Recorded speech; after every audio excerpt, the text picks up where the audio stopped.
quemaduras con extensión mayor de 20%, herida por arma blanca, amputaciones traumáticas. Dos o más fracturas de huesos largos proximales, herida por proyectil de arma de fuego, injuria en extremidades con compromiso vascular, traumatismo vértebro-medular, traumatismo cráneoencefálico.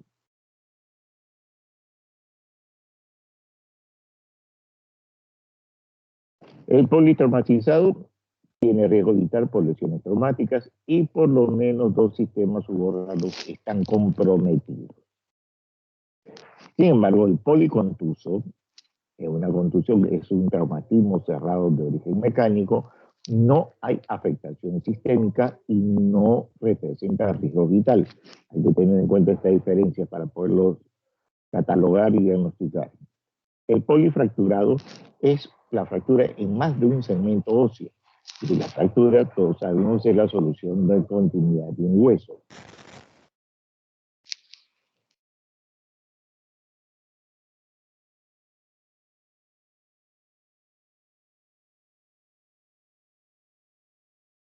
Hay datos estadísticos de OMS del año 2002 donde menciona que 4,5 millones de fallecimientos ocurridos es por causa de traumatismo. El 70% corresponde a varones. Hay una relación de 1 a 3 y de 1 a 4 a varones. La edad promedio de 15 a 44 años. Y la tercera causa de mortalidad en accidentes automovilísticos. La epidemiología.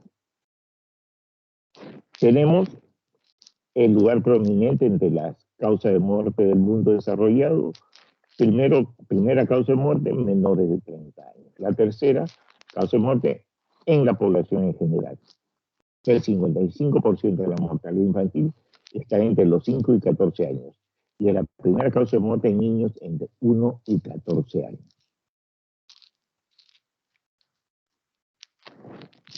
Todavía seguimos con la epidemiología del traumatismo, tenemos los accidentes traumáticos, que es la primera causa de muerte, corresponde al 30%, y las edades varían entre 15 a 45 años. Este es un estudio en España.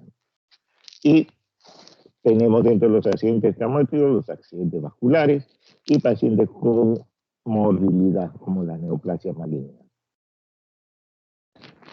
Y la causa de mortalidad, lesiones por accidente automovilístico, el 25%, incendios 5%, envenenamiento 6%, caída 6%, guerra 6%, ahogamiento 9%, violencia interpersonal 10%, lesiones por autoagresión 16% y otros 17%. Registros administrativos para conocer los tipos de accidentes que hay y cómo transcurre durante la semana. Producción de vehículo automotor, de un total de 424.490 estudios, 288.631 fueron para vehículos automotores. Atropellamiento, 32.308. El día de la ocurrencia, que más accidentes hay, es el día 15 de cada mes, con 17.782. Diciembre es el mes de mayor ocurrencia, con 37.641. El día de la semana que tiene mayor ocurrencia es el viernes, con 62.000, el sábado con 72.981 y el domingo con 64.581. Acá, en la primera etapa, que corresponde a los segundos o minutos ocurrido el accidente, se va a dar la muerte por una ruptura de aorta y grandes vasos, lesiones cardíacas, lesiones en el tronco de la médula espinal alta. Así como ven, ese volante completamente destrozado y el conductor pues ya se fallecido al costado, ¿no? Es un impacto de alta energía, se llama esto. El primer pico o de mortalidad inmediata ocurre a los segundos o minutos de ocurrido este. Las lesiones del sistema respiratorio, las lesiones del sistema cardiovascular y del sistema nervioso central. En el sistema respiratorio tenemos una interrupción de la vía aérea permeable por cuerpos extraños.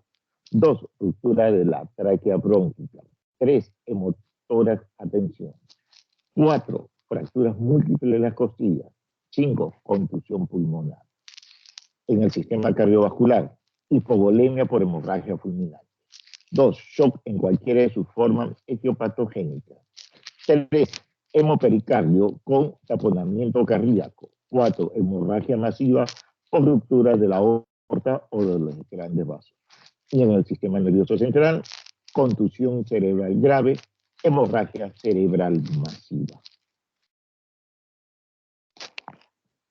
En la segunda etapa, se da en los primeros minutos y horas, que va el hematoma subdural o epidural, el hemoneumotórax, el neumotórax, la ruptura de vasos y fractura de alguno de los huesos largos. En esta etapa es donde se aplican los preceptos de la hora dorada.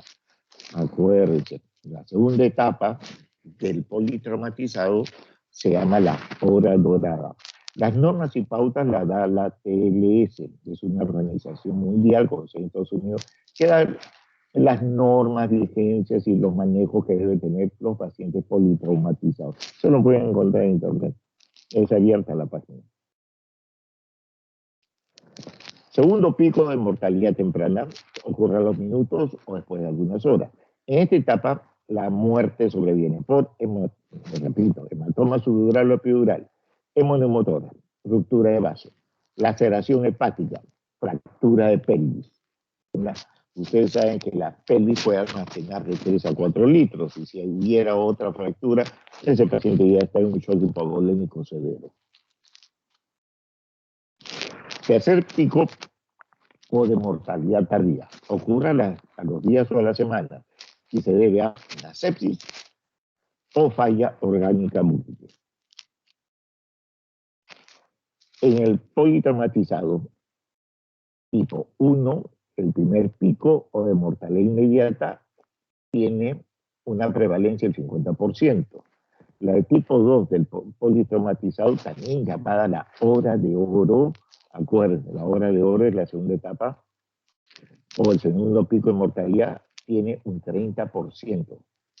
Y el tercer pico o de mortalidad tardía ocurre en el 20% de los politraumatizados. La hora dorada corresponde a la segunda etapa o el segundo pico. En la fisiopatología tenemos los accidentes de alta energía y baja energía, así como este hace la velocidad por la luz al cuadrado, ¿no? Todo esto se maneja para tener en cuenta cómo fue el accidente, cómo quedó el carro y por nosotros poder deducir qué traumas o qué lesiones puede tener nuestro paciente que está llegando a la emergencia.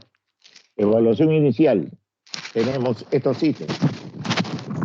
Preparación, triaje, revisión primaria, que es el ABCDE del politraumatizado. Reanimación, anexos de la revisión primaria y reanimación. Consideraciones para el traslado del paciente. Revisión secundaria. Anexos de la revisión secundaria. Reevaluación y monitorización continuos después de la reanimación. Tratamiento médico definitivo. Muy bien, ahora vamos a desglosar cada uno. Preparación. Tenemos dos escenarios, en la fase prehospitalaria y la fase hospitalaria.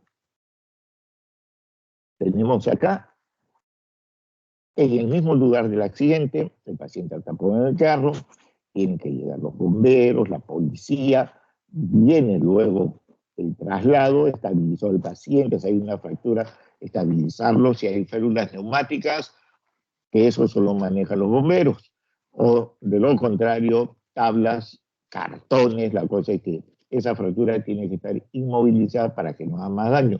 El hueso es cortante, y si lo están moviendo mucho, no solamente va a cortar músculo, puede cortarte un nervio o llevarse una arteria, una vena de gran calibre, así que se trata de moverlo con mucho cuidado y mantenerlo en una posición neutral. Y luego viene ya la fase hospitalaria, ¿no? Ya con todos los requerimientos que se necesita para estabilizar el paciente. Tenemos en la fase prehospitalaria, entonces el hospital debe ser notificado antes del traslado por el bombero, la policía o la ambulancia de algún centro de salud que lo haya socorrido. Hay que mantener el énfasis en el mantenimiento de la vía aérea.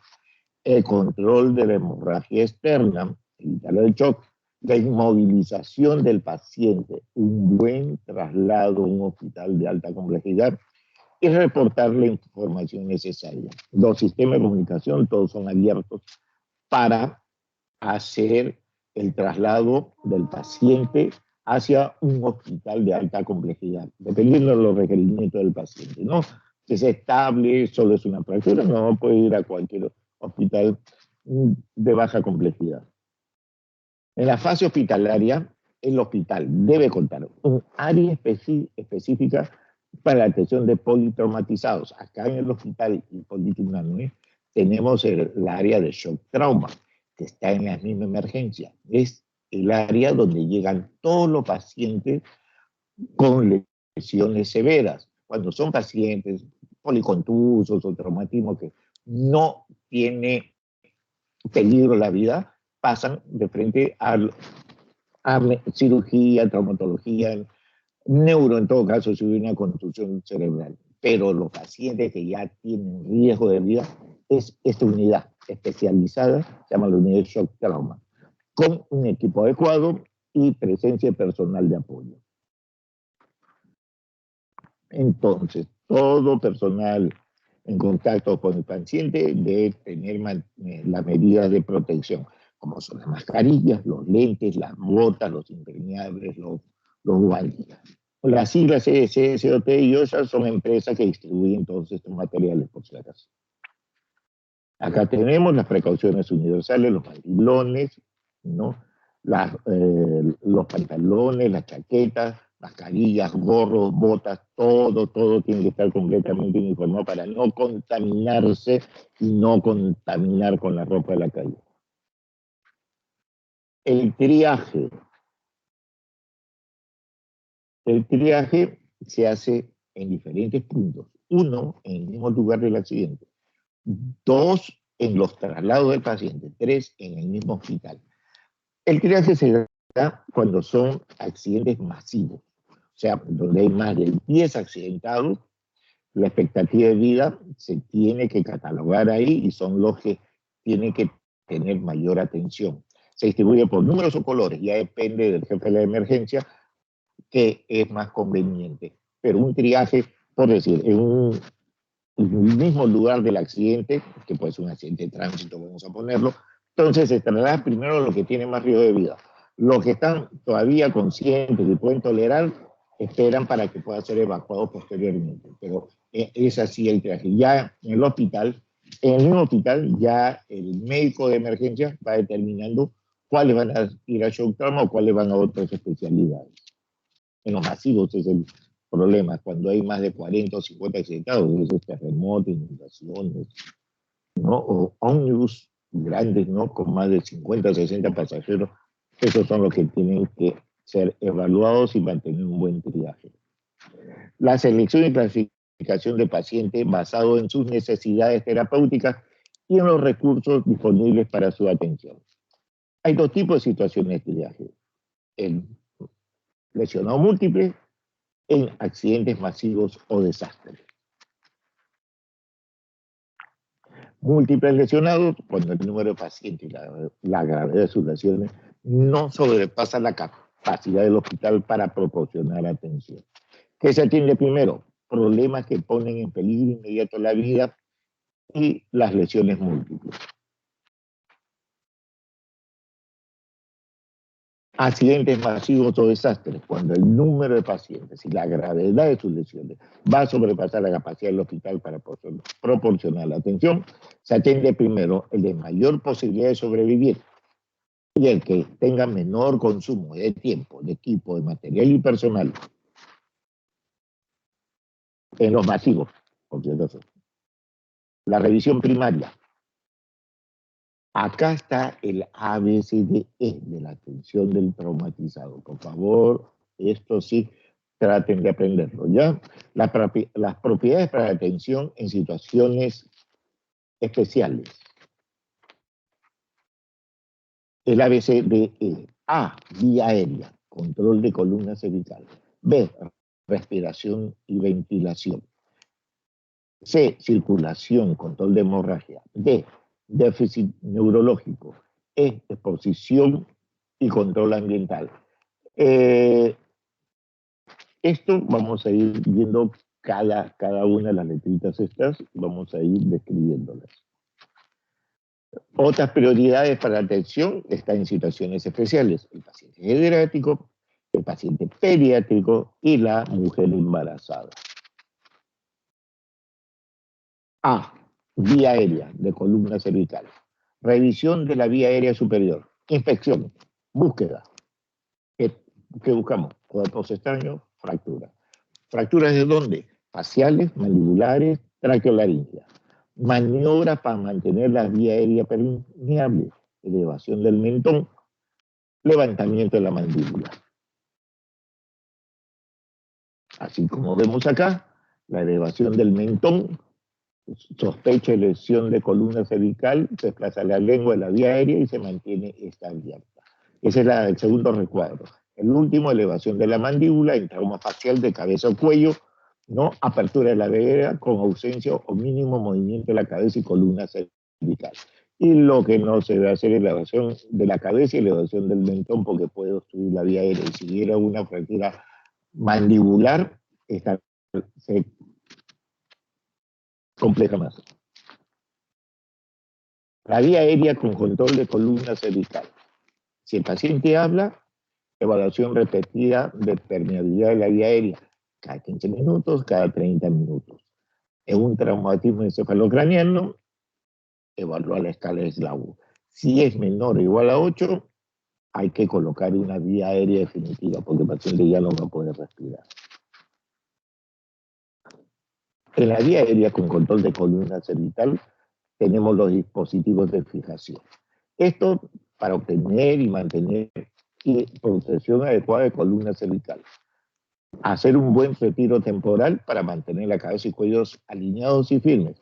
Y el retiro definitivo se da cuando ya se descartó la lesión de columna cervical. La vía aérea con control de columna cervical ya está resuelto, y luego se ven los problemas que ponen en peligro la vía y se van tomando radiografías. Las radiografías ya para ver si hay fracturas, lesiones costales, de pelvis o cráneo. En las lesiones de columna cervical se supone que vamos a tener un trauma multisistémico si hay esta lesión, y es por alteración del estado de conciencia, traumatismo cerrado arriba de la clavícula. En la respiración y ventilación, que es la B, examinar y evaluar pulmones, pared torácica y diafragma. Respiración y ventilación, el paciente debe estar expuesto, o sea, sin ropa para poderlo evaluar. El examen tiene un orden. Este orden es el que ya sabemos todos los estudiantes de medicina: ocultación, percusión, inspección y palpación.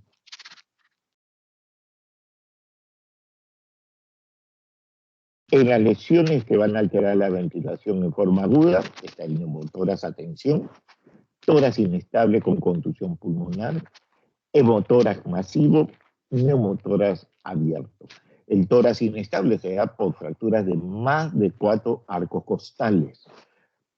Si uno toca el tórax y comienza a crujir, el paciente comienza a hiperventilar, estamos ya frente a un tórax inestable que está produciendo una contusión pulmonar. En las lesiones que alteran la ventilación, pero con un grado menor, neumotórax, hemotórax simple, 2 o 3 costillas fracturadas y una contusión pulmonar. La C, circulación con control de hemorragia. Vamos a tener el volumen sanguíneo y el gasto cardíaco. Puntos claves que tenemos que ver en el paciente: el estado de conciencia. Responde, no responde, habla incoherencias, no habla. La coloración de la piel, si está pálido, y el pulso, cómo está la presión sanguínea. Si hubiera una hemorragia, hay que identificar y hacer control de la hemorragia externa mediante una presión directa para evitar pérdidas rápidas, una férula neumática y solo y únicamente se usan los torniquetes en las amputaciones traumáticas. No se usa para cualquier sangrado que pueda tener pierna o brazo. Creo que ya les dije la vez pasada, pero la presión que se debe mantener es miembros inferiores de 350 milímetros de mercurio y en miembro superior hasta 250. Eso quiere decir que el sanguíneo que se produce deja un 15 o 20% todavía de fluido, o sea, pasa algo de sangre. Si no conocen esto y le dan el torniquete a presión, en menos de una hora ya han producido una necrosis severa de la extremidad. Lo que se hace es tamponamiento, ¿no? Una presión directa, pueden envolverlo con una tela, una venda elástica, solamente para disminuir el sangrado. Pero los torniquetes ya solamente en aquellas lesiones de extremidades que ya tienen una amputación traumática, solo un músculo, un tendoncito, entonces no vamos a hacer más daño ahí. Déficit neurológico, de evaluación neurológica. Tenemos escalas de Glasgow para niños y para adultos. En este caso, niños que son para mayores de un año, menores de un año, y se dan la respuesta de apertura ocular, ¿no? Va de acuerdo a una gradiente, 4T2-1. El 1, el 2 es ninguno, y el otro es espontáneo en ambos casos. En la respuesta motriz no moviliza, localiza el dolor, los mayores de un año. Los de menor de un año moviliza espontánea y si alguna vez se localiza en el dolor. Y en la respuesta verbal, los mayores de un año tienden a responder, ¿no? Todavía no con el lenguaje completo, pero los niños menores de un año tienen un balbuceo. Y esto igual es una gradiente del 5 al 1, 2 ninguno. Exposición de control ambiental. El paciente debe ser desvestido totalmente y hacer una evaluación completa. Y luego hay que cubrir con cobertor externo o dispositivos externos. Tampoco lo podemos dejar desnudo. Tiene que estar abrigado porque la hipotermia también va a producir problemas vasculares. Reanimación. En la vía aérea, paciente inconsciente, sin reflejos iniciales y nauseoso, cánula orofaríngea. Y luego una vía aérea definitiva. La cánula orofaríngea es la que conocemos como el tubo de Mayo. Si no han visto un tubo de Mayo, ese es un tubo de Mayo. Es como una S. Se ingresa al revés con la punta hacia la zona cefálica. Una vez dentro de la boca, se gira y mira la orofaringe. Tiene un tope en la boca y ese tope en la boca se pone un esparadrapo y se mantiene.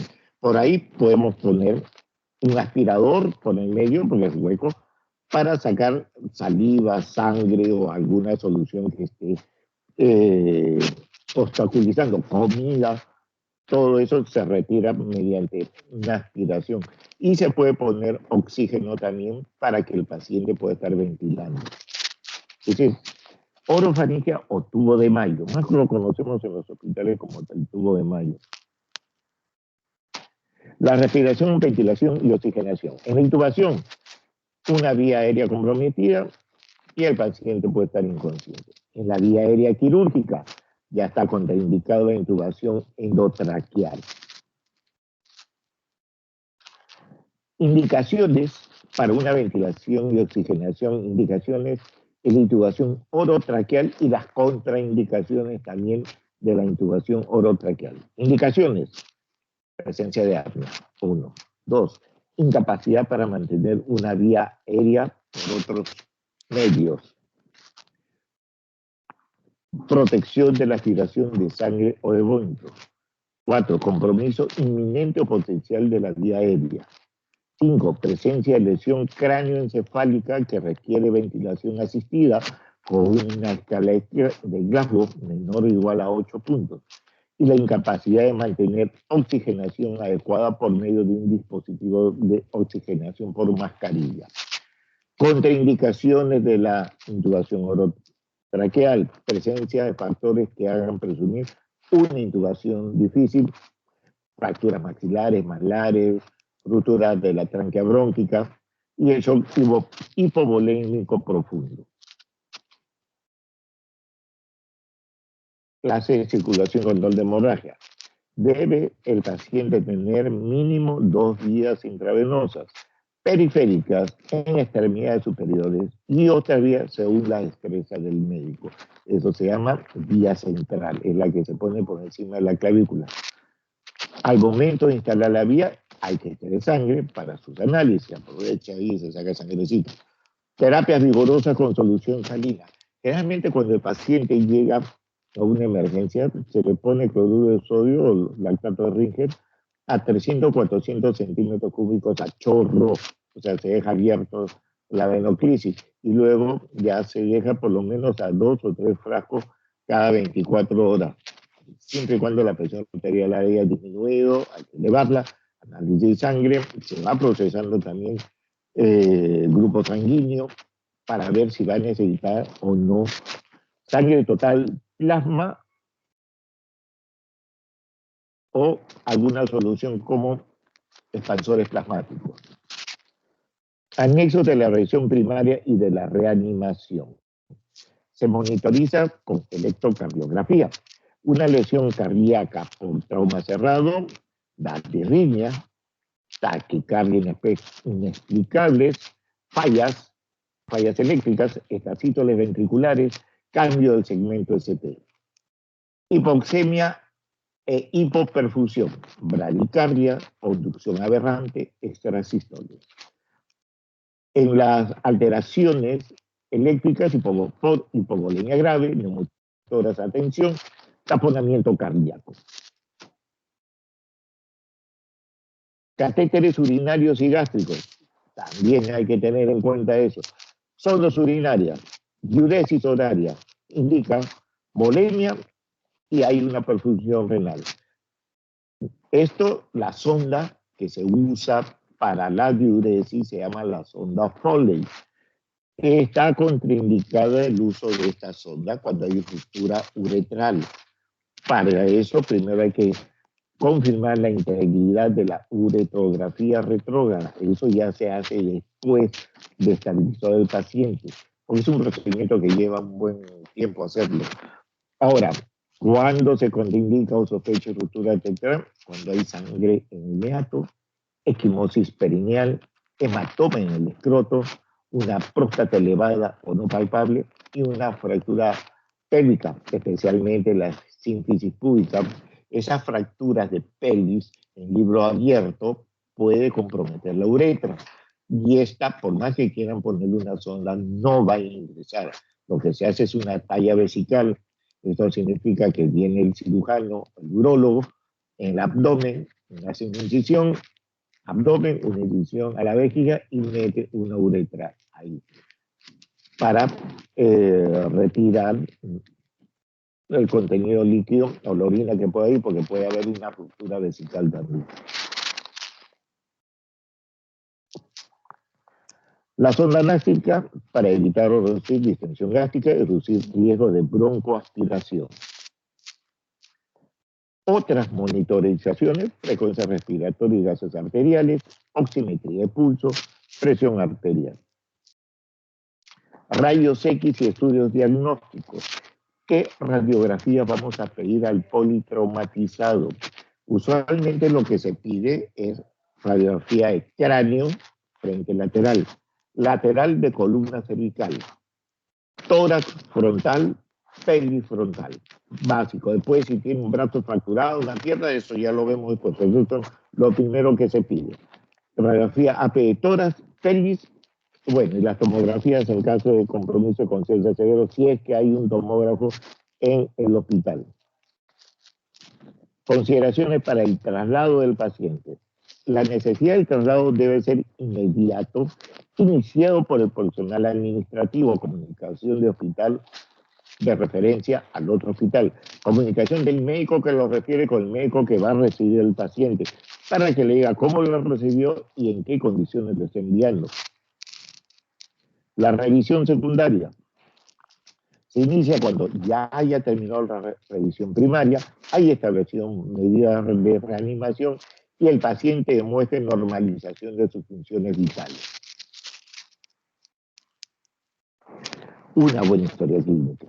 Mecanismo, cómo se produjo la lesión. Información del estado fisiológico. A, alergias de medicamentos tomados habitualmente. B, patología previa o embarazo. L, libaciones y últimos alimentos. A, ambiente y eventos relacionados con el trauma. Eso se considera como amplia, que disgregamos las letras y nos da esto. Para el examen físico tenemos la cabeza,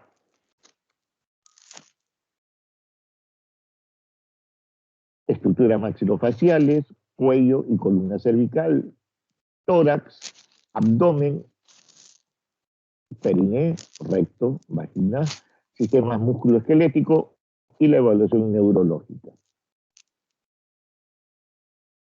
En el examen físico cabeza, ver cuero cabelludo, si hay laceraciones, contusiones, evidencia fractura.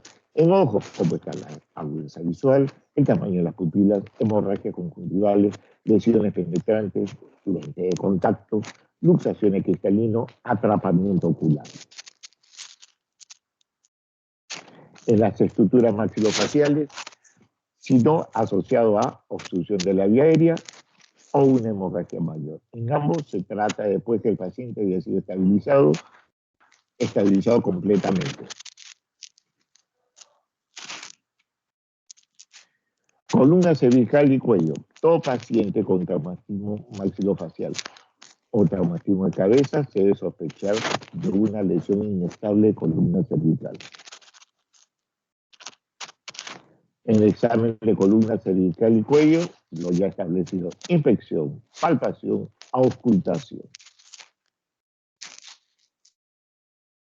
En el examen de tórax, igual, infección, ambos campos pulmonares, palpación, auscultación. En el abdomen del examen físico, el diagnóstico específico no es tan importante como el hecho de establecer que existe una lesión abdominal y que éste puede requerir una intervención quirúrgica.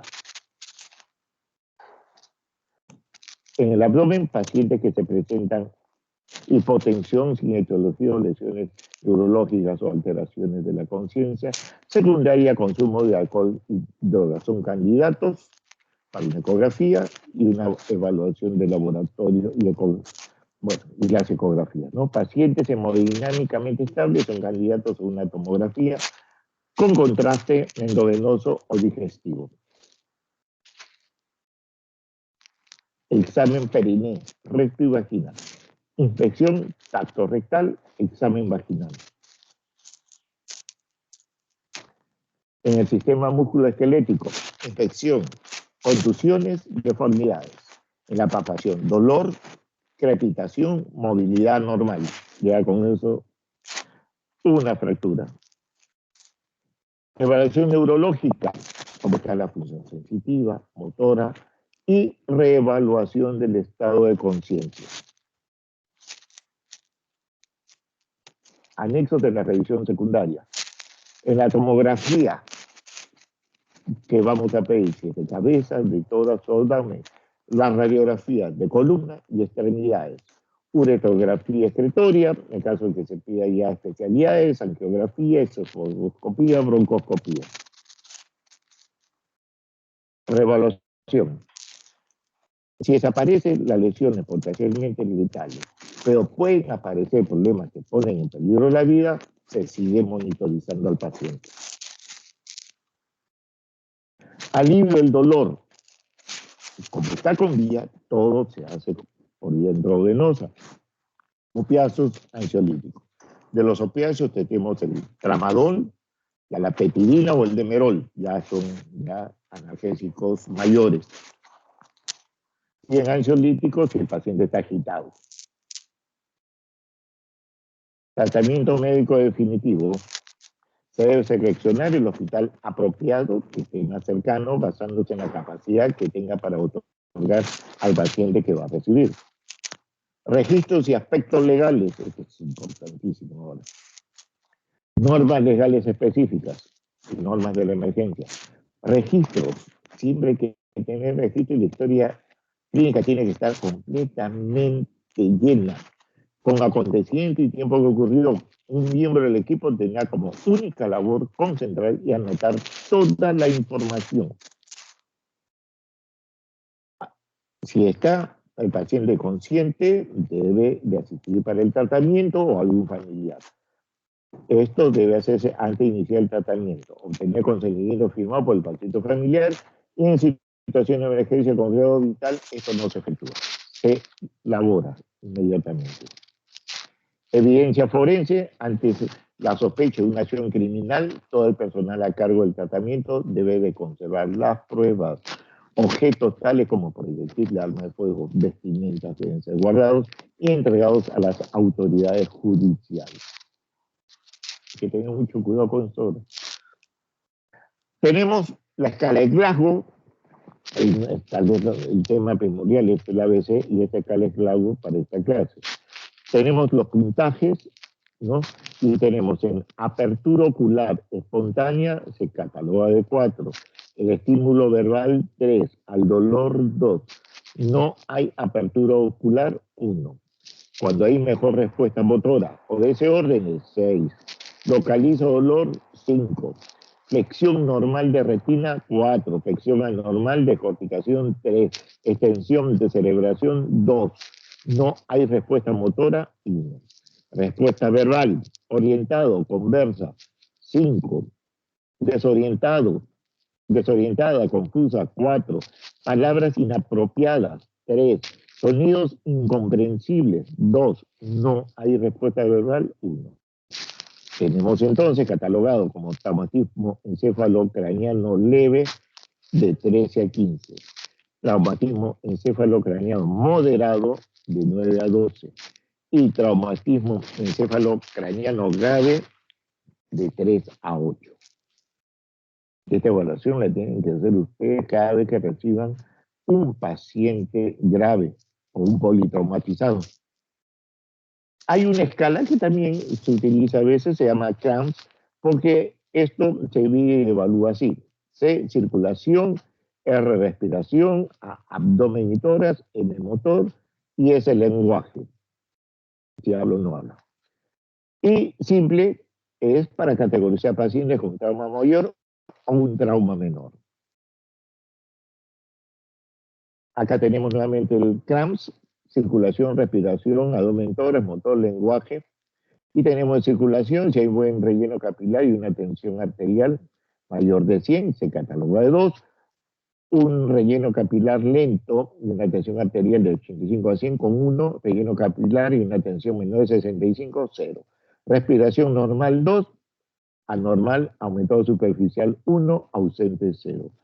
Abdomen y tórax dolorosos 2, abdomen o tórax dolorosos 1, abdomen distendido o tórax inestable 0. Motor normal, respuesta al dolor, no descerebración 1, descerebración al dolor o no hay respuesta 0. Lenguaje normal 2, confuso 1, inteligible 0. Con un total de 10 a 0. CRAS mayor de 9 indica trauma leve. CRAS menor de 8 indica trauma grave. Ya, este es un algoritmo que no lo vamos a ver porque no está en el libro del doctor Sandoval. Este tampoco, esto lo puse yo, pero para no hacerla larga, tenemos el protocolo de atención en pacientes con trauma grave con reconocimiento primario, totalmente expuesto, tiene su collarín de Filadelfia, que es un collarín especial rígido para que no esté moviendo la cabeza y el cuello, completamente desnudo, y la evaluación por ambos lados del paciente, tanto tórax frontal, posterior, decúbito prono, decúbito supino. El examen físico de los pacientes, la colocación de los collarines, mantener siempre la cabeza recta, no estarla movilizando a cada lado, todos con guantes, no sabemos que pueda tener el paciente. Y la actuación de enfermería, que están ya todas entrenadas para el manejo de pacientes politraumatizados, así como el personal técnico, y tenemos un personal administrativo quien va a manejar las notas y las órdenes para que traigan de farmacia los medicamentos o los insumos que sean necesarios. Muy bien, jóvenes. Esta es la clase. En realidad no es tan complicado. A ver, ¿alguna pregunta?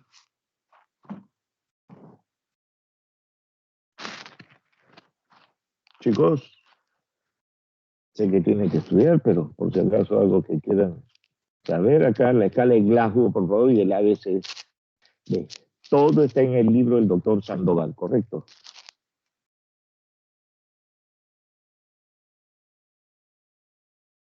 Creo que ya se fueron todos. No, doctor. No, están todavía, qué bueno. Ya, creo que no hay preguntas, ¿no? No, doctor, no hay preguntas. Perfecto. Muchos éxitos. Lean el libro del doctor Sandoval. Y a cualquier cosa, yo estoy en el hospital Hipólito Unanue, así como el doctor Romaní y el doctor Avendaño. Muy bien, chicos. Que les vaya bien. Buena tarde. A usted, doctor. Muchas gracias. ¿Ya? Muchas gracias, doctor. Hasta luego. Muy bien. Ya, jóvenes. Hasta luego.